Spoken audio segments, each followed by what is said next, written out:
కేంద్రం తీసుకున్న కులగణన నిర్ణయంపై హర్షం వ్యక్తం చేస్తూ ప్రధాని నరేంద్ర మోడీ చిత్రపటానికి వేములవాడ పట్టణ బీజేపీ నేతలు పాలాభిషేకం చేశారు. కేంద్రంలోని ప్రధాని నరేంద్ర మోడీ ఆధ్వర్యంలో బీజేపీ ప్రభుత్వం తీసుకున్న గొప్ప నిర్ణయం కులగణన అని.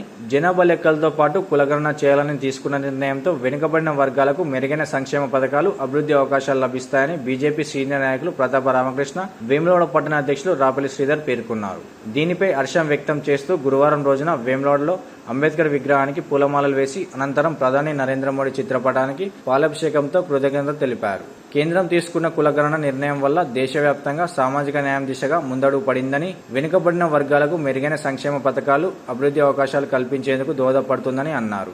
దేశ అభివృద్ధిలో ప్రతి ఒక్కరికి సమాన భాగస్వామ్యం ఉండాలన్న ప్రధాని నరేంద్ర మోడీ దృక్పథానికి ఇది ప్రతిబింబమని తెలిపారు. కార్యక్రమంలో బీజేపీ నేతలు రేగుల మల్లికార్జున్, గుడిసె మనోజ్, అన్నం నర్సయ్య, మహంకాళి శ్రీనివాస్, కమిటీ కనకయ్య, బిల్ల కృష్ణహరి, శేఖర్, కోరప్ నరేష్, రేగుల శ్రీకాంత్ తదితరులు ఉన్నారు. పాలాభిషేకం చేయడం జరిగింది పట్టణ శాఖ ఆధ్వర్యంలో.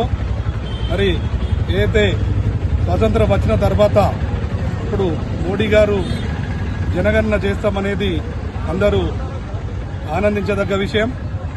బడుగు బలహీన వర్గాలు కావచ్చు, అగ్రవర్ణాలకు కావచ్చు, ఈ జనగణన కులగణన ద్వారా అందరికి కూడా సరైన న్యాయం జరుగుతుంది. మరి అంబేద్కర్ గారి ఆశయాలకు అనుగుణంగా, వారి రాజ్యాంగానికి అనుగుణంగానే ఈరోజు మన మోడీ గారు ఈ కార్యక్రమాన్ని చేపట్టడం జరిగింది. మొన్ననే అంబేద్కర్ జయంతి ఉత్సవాలు కూడా మేము 15 రోజులు ఘనంగా జరుపుకోవడం జరిగింది. ఆ ఉత్సవాల తర్వాతనే ఇంత పెద్ద నిర్ణయం తీసుకోవడం మేమందరం కూడా పట్టణ శాఖ ఆధ్వర్యంలో స్వాగతిస్తూ ఈ కార్యక్రమానికి విచ్చేసిన ప్రతి ఒక్క భారతీయ జనతా పార్టీ కార్యకర్తలు, ప్రజలకు కూడా శుభాకాంక్షలు తెలియజేస్తున్నాం. కులగణన విషయంలో నిన్న రాత్రి అనౌన్స్ చేసింది 2026లో జరిగే సెన్సస్ జనాభా లెక్కలతోనే చేస్తామని. 2020 జనాభా లెక్కలైనా దాదాపు 6 నెలల ముందు సంవత్సరం స్టార్ట్ కావాల్సిందే. మరి కాంగ్రెస్ పార్టీ జబ్బర్దస్తుకుంటా ఉంది, మేము అడిగితేనే ఇచ్చిండు అని. కనీసంగా మీరు అడిగితేనే ఇచ్చిండొచ్చు, కానీ ఆ సెన్సర్న కేంద్ర ప్రభుత్వం మోడీకున్నది. ప్రతిపక్షంలో అడిగితే మేము ఎందుకేమైనా ఇవ్వవద్దును పోకుండా కేవలం బలహీన వర్గాల ప్రజల కోసం, బలహీన వర్గాల అభ్యున్నతి కోసం ఖచ్చితంగా కూడా నిర్ణయం తీసుకున్నది. ఆ నిర్ణయం ఏదైతున్నదో అనేక రకాల ప్రజలకు ప్రత్యేక బలహీన వర్గ కులగణన కూడా సాధ్యమవుతుంది.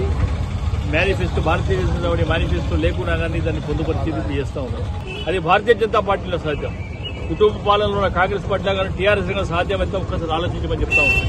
నిజంగా కూడా భారతదేశ ప్రజలకు అంబేద్కర్ రాజ్యాంగ స్ఫూర్తిగా కూడా అంబేద్కర్ కనీసమైన గౌరవం ఇయ్యని కాంగ్రెస్ పార్టీ అంబేద్కర్ గురించి మాట్లాడడం చాలా విడ్డూరంగా ఉంది. అంబేద్కర్ గురించి చేసుకున్న 5 ప్రదేశాలను కూడా ఒక పంచాకీర్తులకు భారతీయ జనతా పార్టీ చేసింది కనుక ఈ కులగణన మేము స్వాగతిస్తా ఉన్నాం. ప్రత్యేకంగా కూడా కేంద్ర ప్రభుత్వానికి, నరేంద్ర మోడీ గారికి, బండి సంజయ్ గారికి కృతజ్ఞతలు తెలియజేస్తా ఉన్నాం. భారత్ మాతాకి జై.